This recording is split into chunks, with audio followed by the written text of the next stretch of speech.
Gente, essa relação entre o Moro e o Dallagnol é o cúmulo do absurdo. Eu vou começar lendo aqui o Código de Processo Civil Brasileiro, né? O artigo 145 diz com todas as letras essa questão do impedimento do juiz, né, de poder julgar uma causa.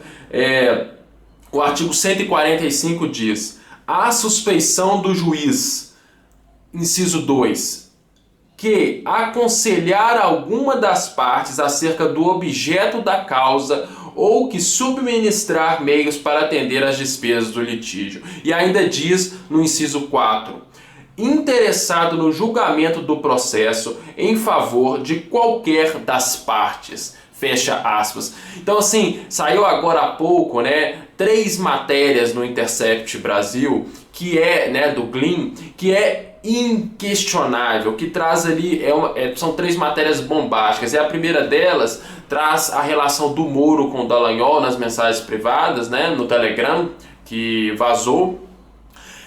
Mostrando ali o Moro, inclusive, indicando, né, quando deveria ter ou não, né, as investigações, quem que deveria ser ouvido ou não, perguntando sobre os atrasos, por que estava atrasando. É uma relação não de um juiz imparcial, né? O juiz, ele não pode estar junto com a acusação, ele não pode ter interesse em condenar ninguém, mas essas mensagens deixam de forma explícita o partidarismo de Moro, que todos nós já sabíamos, mas essas mensagens provam, né, de forma cabal essa relação promíscua entre o juízo, entre o Poder Judiciário e o Ministério Público.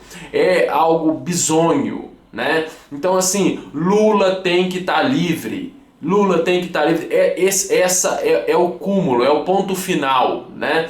E uma das matérias também mostra o próprio Dallagnol, né? O próprio que ali encabeçou o Ministério Público na acusação contra o Lula. Poucas horas antes dele apresentar a denúncia, ele disse, abre aspas, falarão que estamos acusando com base em notícia de jornal e indícios frágeis. Então, é um item que é bom que esteja bem amarrado. Fora esse item, até agora, tem o receio da ligação entre a Petrobras e o enriquecimento. E depois que me falaram, tô com receio da história do apartamento. São pontos que temos que ter as respostas ajustadas e na ponta da língua. Ele, antes de apresentar a denúncia daquele ridículo PowerPoint, né, que indicava lá o Lula como o líder da quadrilha, sem ter provas diretas disso, ele próprio não tinha certeza, não tinha convicção, né, com o termo que ficou aí famoso. Então é disso que nós estamos tratando. Na ocasião do triplex, eu li a sentença do Moro, eu escutei os depoimentos, né, tanto do Lula como dos acusadores. Um conhecimento mínimo de causa, você percebe já que ali não tinham provas, que ali não tinham indícios suficientes. Até porque a intenção de receber, a gente sabe que já já caracteriza um crime, né? Se você favorece uma empresa na intenção de receber, você não precisa de receber. O que acontece aqui no caso do Lula não fica provado, não fica demonstrado minimamente, né? Não fica demonstrado que ele tenha favorecido a Petrobras, né, diretamente. Em que ele favoreceu a Petrobras, a não ser como o presidente do conselho, né? Mas o próprio Lula cansou de falar que a figura deliberativa do conselho, né, ali como presidente, não era de mandatário, né? Era uma relação praticamente formal, né? A decisão vinha do conselho e o presidente assinava, né? Então, assim, de qualquer forma, não há a demonstração em que o Lula teria favorecido a Petrobras para que eles pudessem estar pagando ele, né? Então, assim, o que é curioso é que esses boçalmínio, né, a verdade é essa, eles se querem ler uma linha da sentença e já estão defendendo ali que o Lula tem que estar preso, que o Lula é culpado e tudo mais. Agora, se você se deter sobre, se debruçar sobre o processo como um todo, você não vê isso, né? E aí, como base também, eu peguei, né, tem um livro escrito por diversos juristas, né, mostrando ali toda a fragilidade da sentença, como é improcedente, né? Então, assim, passou da hora. Isso não dá mais, né? A gente não precisa mais discutir o mérito. Vale lembrar que o Lula ainda não teve o seu processo triplex transitado em julgado. Então, assim, cabe o recurso e, em tese, ele pode ser absolvido.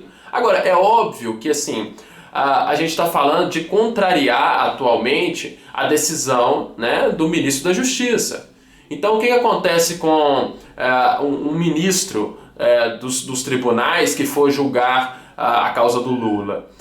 Se ele condena o Lula de forma branda, vamos falar assim, ele não chama nenhum holofote para ele, porque o holofote da condenação já está sobre Moro. Agora, se ele absolver, né, eventualmente absolver o Lula, aí sim, aí todo esse lado que condenou o Lula sem provas vai vir em cima, né? Então é muito mais fácil, né? Juízes, na verdade, são seres humanos. Agora, é claro que não dá para aceitar essa promiscuidade entre Moro e Dallagnol, entre Poder Judiciário e Ministério Público. Mas em todo caso a gente sabe que juízes têm, claro, os seus receios, seus medos, né? E isso vai em conta, sim, nas suas decisões, né? A gente não precisa de ser ingênuo quanto a isso. Agora, essa questão do mérito, que no meu entendimento seria muito difícil haver uma absolvição, embora, né, ressalvo, é possível, mas é difícil por esse contexto, não precisa nem de ser mais colocado em pauta. O julgamento está viciado de início. A gente está falando de um juiz que queria condenar, né? A gente está falando de um juiz que ajudou a produzir provas condenatórias. Então acaba por aí, já não há discussão. Não há discussão.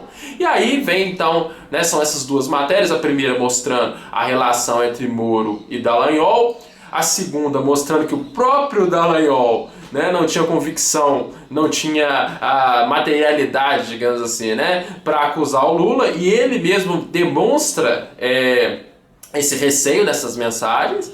E por fim tem uma terceira ainda, né, nessas brilhantes matérias do Intercept, uma terceira que mostra que durante o processo eleitoral, né, enquanto o Haddad estava bem próximo do Bolsonaro, essa é a verdade, afinal ele perdeu por pouco, né? O Lula foi impedido de dar entrevista. Essas entrevistas que nós vimos depois foram lutadas. O termo não é por acaso. O Ministério Público lutou para que nenhuma delas viesse ao ar durante a eleição, com medo de eleger o Haddad, dizendo isso com todas as letras. Então, quer dizer, os procuradores, né, aqueles que deveriam ali e que disseram inúmeras vezes agir sem, né, partidarismo, sem ideais, sem ideologia, né, eles estavam literalmente nas mensagens agindo para que o PT não voltasse ao governo. Então, a questão hoje não se trata mais, repito, discutir o mérito. Eu, particularmente, analisando o triplex, que eu fiquei um bom tempo dedicando sobre o processo, não vi nada, vi diversos renomados juristas mostrando a mesma coisa. O sítio de Atibaia também vai na mesma linha. Então, assim, no meu entendimento e por todas isso que eu li, não há nem minimamente algo que incrimine o Lula nessas duas condenações que ele teve.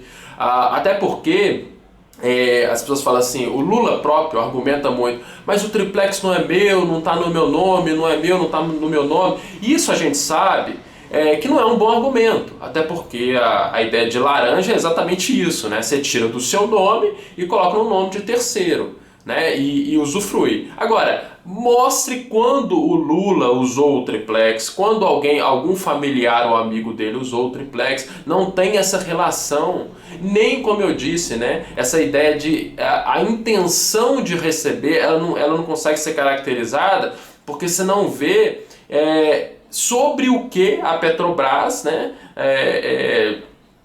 teria favorecido a Odebrecht para que eles estivessem então pagando o presidente. Essa ligação simplesmente não há, né?